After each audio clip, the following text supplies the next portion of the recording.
Alors, ces magnifiques voix que vous avez entendues derrière cette chanson qui est très très jolie, il y a un type qui me siffle dans les oreilles.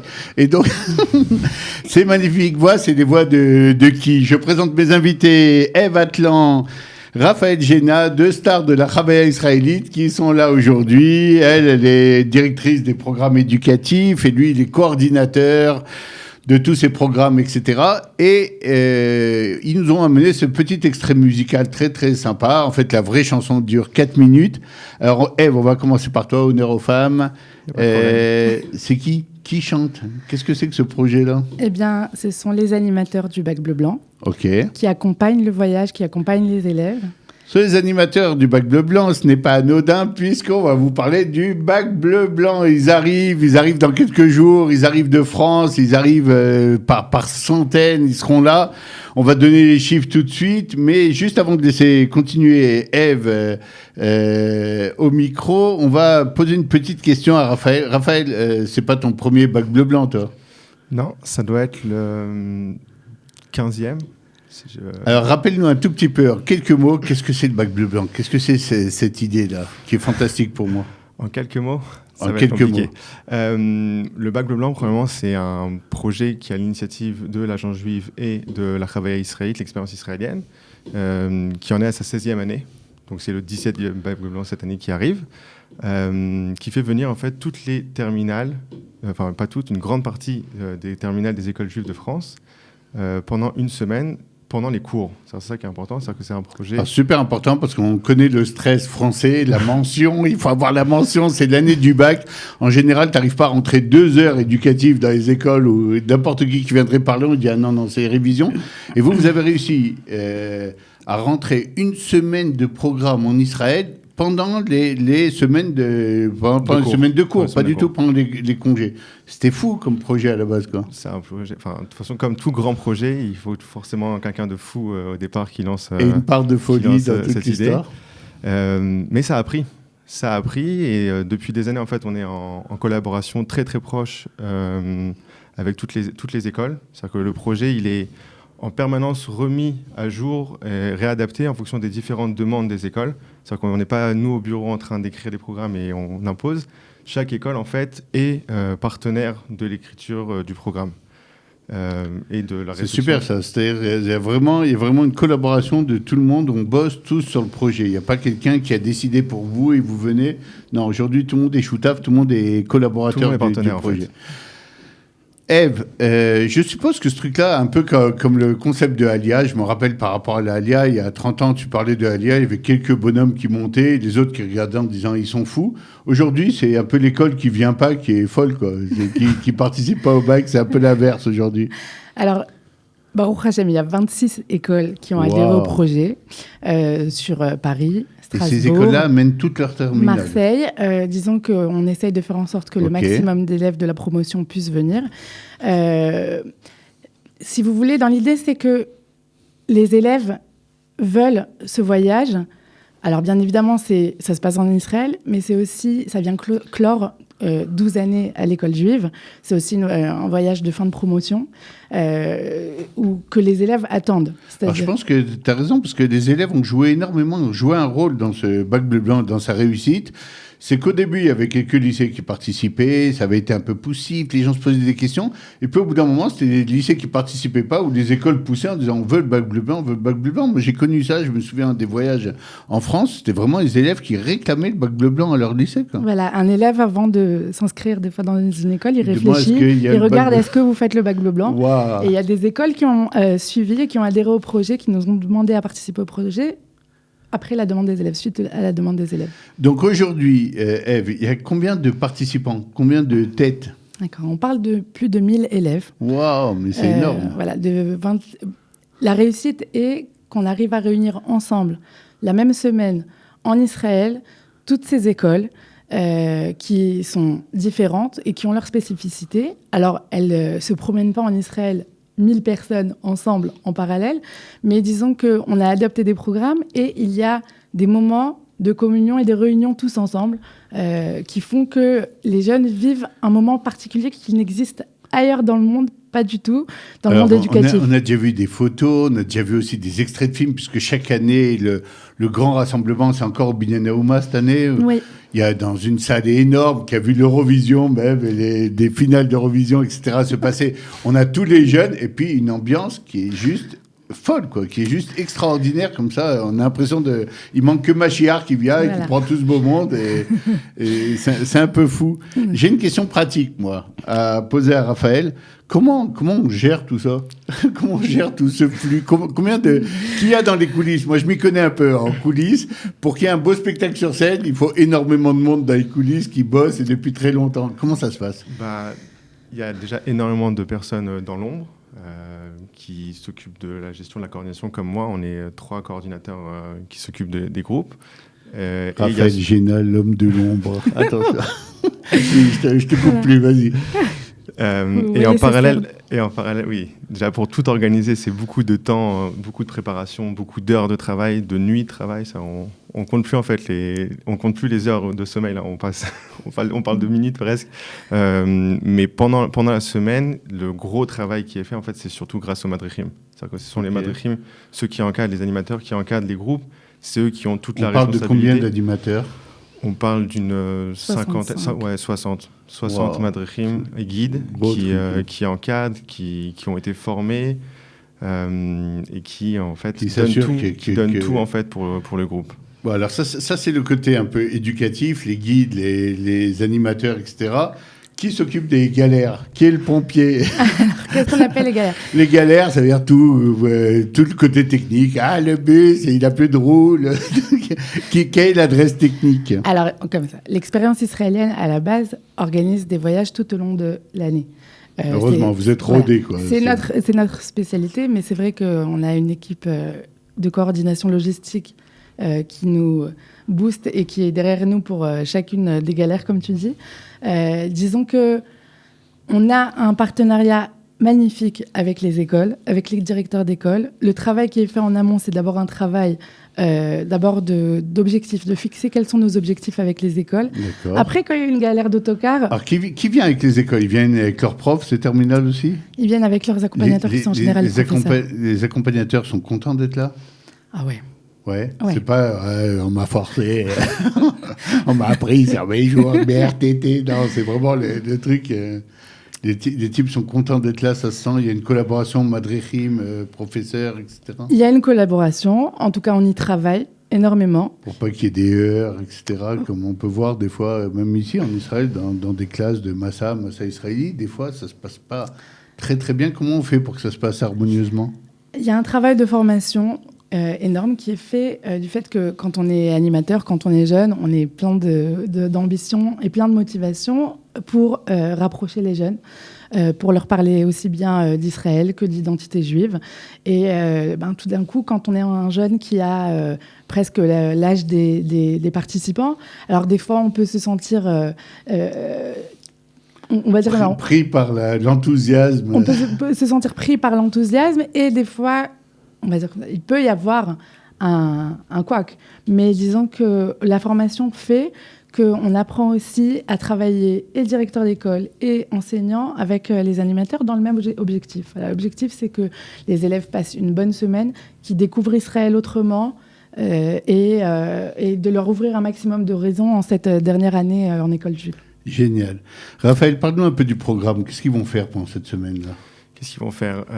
Chaque école, en fait, choisit une région d'Israël, que ce soit le nord ou le sud, en première partie. Regarde la météo avant pour ça fait partie des galères à gérer. Voilà.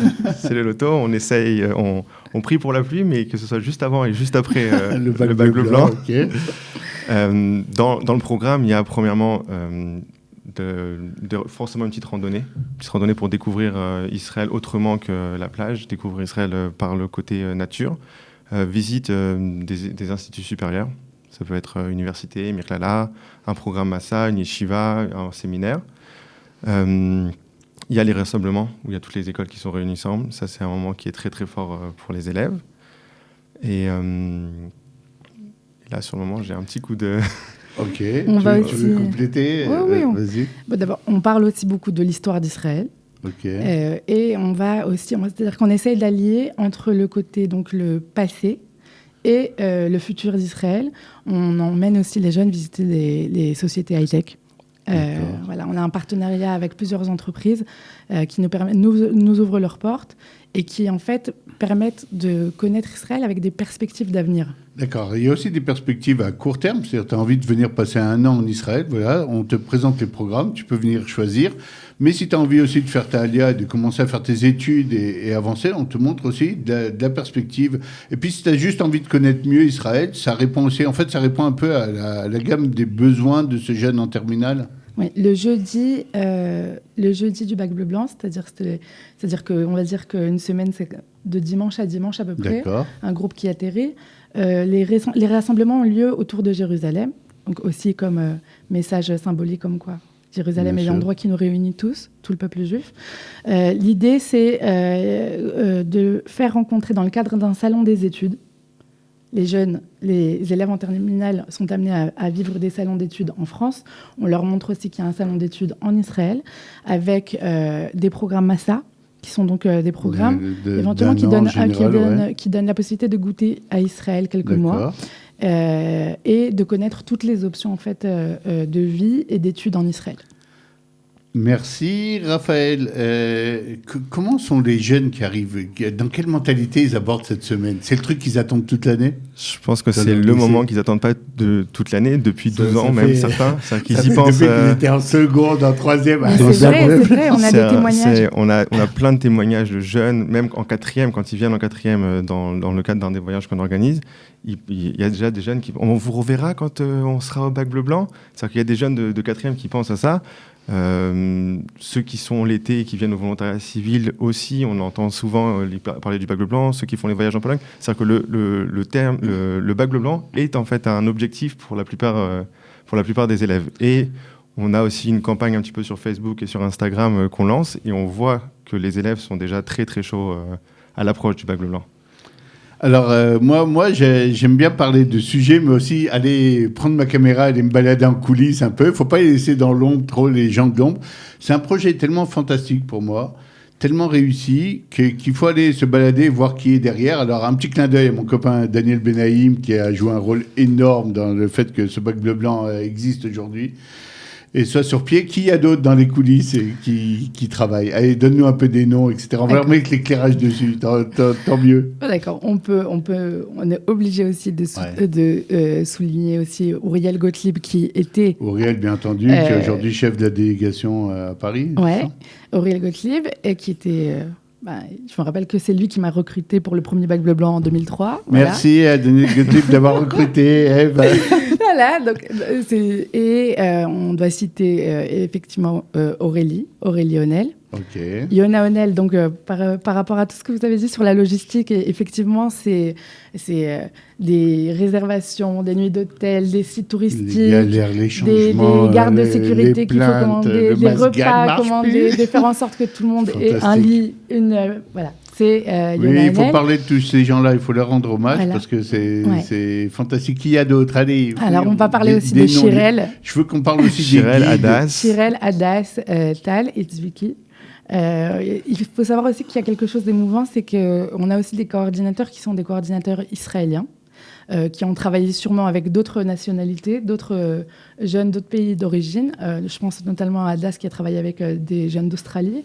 Mais quand ils sont amenés à découvrir ce projet, alors il y a quelque chose de magnifique. C'est-à-dire les Israéliens qui sont autour de ce projet voient un moment et une adrénaline particulière, un attachement à Israël qui est vraiment propre à la communauté juive de France. Waouh! Bon, c'est génial. Moi, j'ai envie que tu me parles des guides et du côté aussi à la Chavaya. Les guides ne sont pas juste guides, ils sont aussi éducateurs.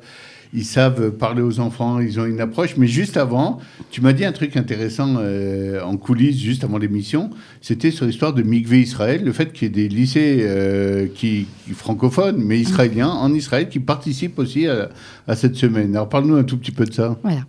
Alors, les écoles juives de France, elles viennent au Bac Bleu-Blanc, mais il n'y a pas qu'elles.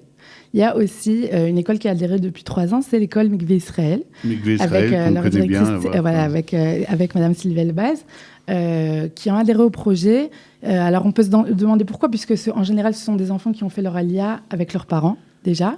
Eh bien, c'est tout simplement parce qu'on cherche à répondre à un objectif qui est de renforcer l'identité juive et de renforcer la place de ces jeunes en Israël, qui sont là depuis 6 mois, bien qui sont là entendu, depuis un an, c'est très 2 important, d'autant plus que si on suit votre raisonnement de tout à l'heure, si le type, il attendait le Bac Bleu-Blanc en 3e, puis en seconde, et à la fin de la seconde, ses parents montent, on lui a enlevé quelque chose, et ben là, il a l'occasion de récupérer et de remonter dans la charrette. Parle-nous un tout petit peu, Raphaël, des guides.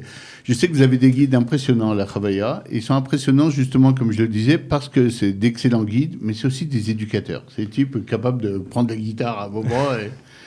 C'est des guides qui quittent leur famille pendant une semaine et qui viennent en fait là. Oui, parce que contrairement à tous les boulots de guide, c'est parmi les rares boulots de guide où cette semaine, il faut la consacrer complètement c'est du H24. C'est 24 heures sur 24. D'ailleurs, tous les guides ne sont pas super contents de voir que... Parce que c'est dur, c'est très dur.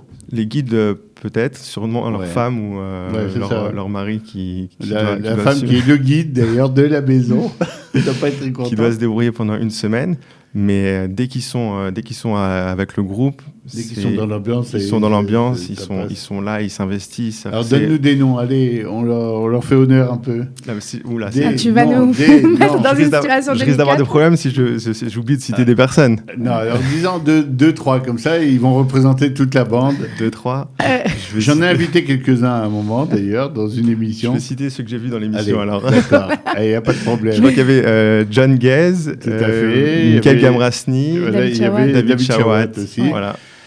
Des gens qui sont un peu, qui sont aussi, je suppose, un peu les guides des autres guides. Quand un nouveau guide arrive, etc., il faut que les anciens aident et donnent des conseils. C'est-à-dire qu'il y a certains guides, je me rappelle, qui me disent « Ah là, quand je suis arrivé la première fois, déjà en tant que madrir, parce qu'il y a des guides qui ont commencé en tant qu'animateurs, ils disaient « Ah là, je me rappelle, j'ai vu... ce guide-là ça m'a transformé. Et depuis que je le vis, j'ai envie d'être comme lui maintenant. » C'est pour ça que c'est lui qui m'a donné envie de continuer. Oui, c'est ça qui est très important, c'est aussi les rencontres que vont faire ces jeunes, il faut le dire. Ils vont rencontrer des gens qui ont fait leur alia aussi, qui ont un métier aujourd'hui, et en plus, vous encouragez des rencontres, je suis moi-même invité d'ailleurs, des rencontres avec des gens qui ont réussi des choses, qui font des choses en Israël, histoire qu'ils voient plein de visages, quoi, plein d'expériences, qu'ils entendent plein d'histoires. Parle-nous un peu de ça, allez. Le mercredi soir, il y a ce qu'on appelle Israël aux 1000 facettes, où on permet aux élèves de rencontrer des personnes qui ont fait leur alia, mais pas juste maintenant, qui ont fait leur alia il y a 5, 6, 10 ans, et qui leur permet en fait de montrer une perspective de vie en Israël. Alors ça se passe, d'après ce que vous m'avez raconté, c'est une espèce de speed dating comme ça. Exactement. Tu prends un petit groupe, tu parles, et après tu fixes un rendez-vous pour la semaine. Et tu passes à un autre groupe comme ça pendant toute la soirée.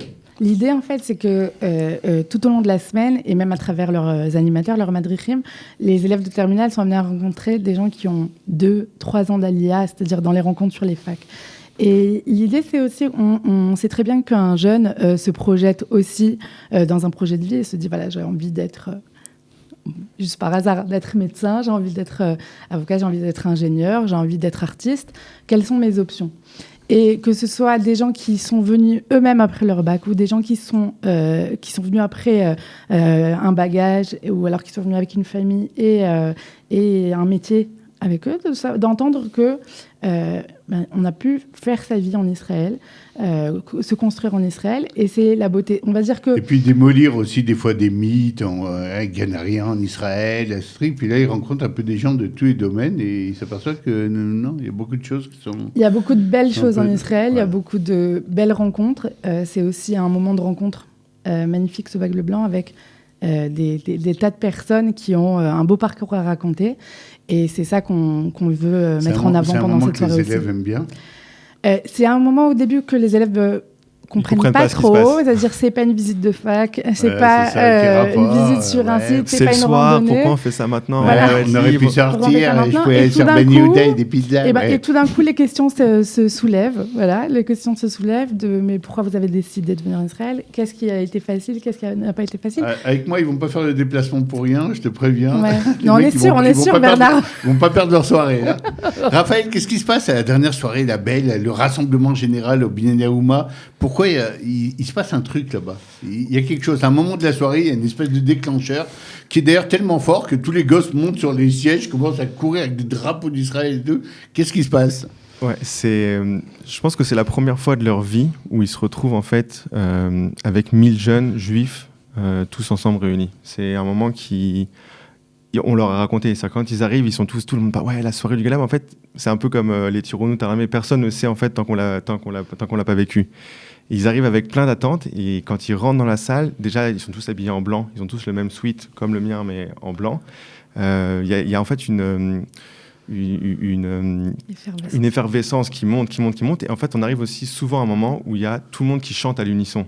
Tout le monde chante à l'unisson et en fait, on sent la hardoute, on sent en fait l'unité du peuple juif, quelque chose, et le fait de se sentir en fait tous connectés et tous sous le même drapeau du bac bleu-blanc, de toutes les écoles qui sont chacune différentes, mais au final, on n'est qu'un seul peuple, ça fait quelque chose de très très fort. Puis souvent, il y a aussi une star de la chanson israélienne qui arrive à ce moment-là, et là, ça explose. Ouais, il y a aussi, ne tient plus. Il y a aussi un invité qui met l'ambiance, mais l'ambiance, par eux-mêmes, les élèves font l'ambiance. Comment vous préparez cette soirée-là? Parce que c'est quand même le pic, le truc. Comment vous vous y préparez à cette soirée? Alors effectivement, il y a des mecs qui ont réfléchi à l'ambiance, tout le monde en blanc, tout le monde, il faut que ça soit... Quand tu rentres, t'as wow, c'est impressionnant. Ouais. Comment vous, à la Chavaya, vous avez préparé un peu cette soirée? Alors cette soirée, elle est préparée en plusieurs temps. Il y a la préparation avant que les jeunes n'arrivent et la préparation pendant que les jeunes sont là. C'est-à-dire que pendant la semaine, il y a aussi un marathon de clips qui vont être diffusés et qui arrivent sur les téléphones des jeunes. Voilà, et qui sont les Chanichim eux-mêmes, donc il a fallu les attraper sur le terrain. C'est eux-mêmes, ils font monter la sauce. Quoi. Voilà, mais on ne raconte pas toutes les surprises. On ne raconte pas tout. On ne nous dit pas tout. Voilà, mais mis à part ça, on travaille avec une société de production aussi qui vraiment nous a aidé aussi à mettre en place tout ce qui était... c'est tout un art, quoi. C'est l'événementiel, c'est le minutage, c'est de savoir faire monter l'ambiance. Mais les jeunes n'ont pas besoin de nous. C'est-à-dire que dès qu'ils se réunissent, hop, c'est l'ambiance qui commence. Mais disons que pour pouvoir justement canaliser toutes ces énergies, alors il faut qu'il y ait sur la scène un joli projet avec des messages. Voilà, ce qui nous intéressait, c'était pas seulement d'avoir de la musique, que tout le monde se mette à chanter. C'était aussi de transmettre des messages à travers cette soirée qui est une soirée vraiment unique. Voilà. C'est génial. Juste avant de vous dire au revoir, je vais vous demander si vous avez un dernier mot à rajouter, mais cette fois pour ces groupes qui arrivent, qu'est-ce que vous avez à leur souhaiter? Allez, un petit vœu pour leur dire Baruch Haba. Déjà, profitez un maximum. Prenez le temps parce que le bac bleu blanc, en vrai, une semaine, en gros, c'est une seconde. Dès que les groupes arrivent, ça va tellement vite qu'on n'a même pas le temps de réfléchir. Profitez de chaque moment, de chaque instant. Parlez, ouvrez les yeux, ouvrez le cœur. Essayez de comprendre qui vous êtes. Posez-vous les questions. C'est ça, en fait. Je pense que le bac bleu blanc, si on devait le résumer, c'est se poser des questions. Se poser des questions, en fait, sur qui je suis, où je vais. Je vais en France, je reste en France, je continue ma vie en France. Qui je suis un juif, je suis connecté à une communauté juive. C'est-à-dire qu'on est là pour recevoir en fait une dose d'énergie, mais pour pouvoir en fait avoir des réponses et cette dose d'énergie en fait que le bac bleu blanc amène, il faut être ouvert à toutes ces questions. Raphaël, il est complètement dans l'émission maintenant. Il faut enchaîner sur la seconde. Il fallait 10 minutes pour me lancer. On peut passer à 1 heure d'émission. Un petit mot de la fin pour dire Baruch Haba à tous ces gens-là, un petit conseil. Ouais, de mettre dans sa valise. D'accord, parce qu'il faut quand même préparer sa valise. Oui. Attention. Qu'est-ce qu'il faut mettre dans sa valise? Qu'est-ce qu'il faut mettre dans sa valise? Un camembert, pour moi, je vais vous donner la marque. Et vous, j'en veux mille. Voilà. Alors ne vous inquiétez pas, on fournit les 3 repas par jour, donc ne vous inquiétez pas, il n'y a pas Nous besoin d'amener à Nous manger. viendrons manger avec vous régulièrement, ne vous inquiétez pas, oui. Non, de vraiment mettre dans sa valise, donc effectivement, la bonne humeur, d'ouvrir un maximum ses horizons, d'être réceptif comme Raphaël a dit, c'est quelque chose d'unique, et de réaliser que tout ce qui vous est offert pendant cette semaine-là, c'est cette connexion unique, ces trésors uniques qui est le lien au peuple d'Israël. Et encore une dernière chose, ce serait d'aller voir vos professeurs et d'aller voir vos directeurs d'école et de leur dire un grand, grand, grand merci, d'adhérer avec au projet, de leur permettre, parce que sans leur collaboration, nous, on ne pourrait pas faire ce projet. Donc vraiment, allez voir vos directeurs et dites-leur merci d'adhérer à ce projet. Eve Atlan, Raphaël Gina, vous avez été super. Et ça fait plaisir de savoir que ce sont les gens qui vont accueillir ces plus de 1000 jeunes qui arrivent de France. Vous allez avoir affaire à une équipe d'Achavia israélite complètement prête. Ouvrez vos cœurs et ouvrez-vous à Israël et à tous les messages et à tout ce qui va se passer ici. Vous allez vivre une semaine que vous n'oublierez jamais dans votre vie. Rien que pour ça, c'est exceptionnel. Merci à vous d'avoir été ici. Merci à tous ceux qu'on a un peu cités en vrac, mais à tous ceux qu'on n'a pas pu citer, d'être en coulisses, d'arranger les petites fuites, d'essayer de réparer que ça ne va pas et surtout d'amener cette envie de bien faire sur le devant de la scène, cet amour d'Israël. Et je vous souhaite de monter encore plein de projets aussi beaux à la Achavia israélite. Toda Rabba et à la semaine prochaine pour vous. Merci de nous suivre. Au revoir.